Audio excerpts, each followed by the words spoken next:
Accused of carjacking and shooting a man uptown in July will be tried as adults. Now, one of the teens was an escapee from Bridge City Center for Youth. Caitlin Russ spoke with the victim's wife and the DA about this afternoon's grand jury indictment. He's not new to this, and whether or not, he gets 100 years, 120 years, 50 years, that's fine with me.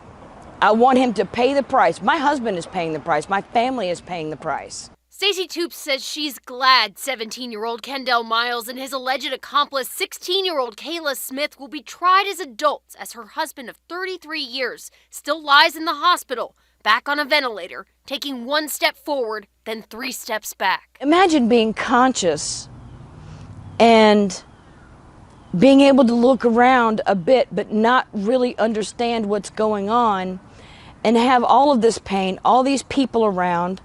He's gone into cardiac arrest 3 separate times. Scott Toups was recycling Mardi Gras beads on Loyola Avenue in July when police say Myles, who had just escaped Bridge City for the 2nd time, carjacked and shot him twice before taking his wallet out of his back pocket and driving away with Smith. She's in the passenger seat, just as guilty, knowing that a man is bleeding to death on the street and she's going for a joyride. DA Jason Williams says the facts of the case are egregious and the juvenile sentencing limits would be inadequate for the 2 teens, especially Myles. If he were charged in the juvenile system, he would have the exact same sentence he was already serving when he broke out from jail, and really changed Mr. Toups' life and his family's life forever. This happened on a street right in front of a middle school in a quiet neighborhood. So there really was no question about what could happen here.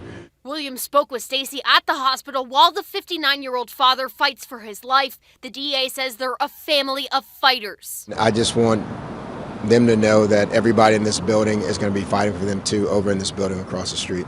Every minute the law allows me, I will be there in that courtroom. I have to be his voice, his advocate.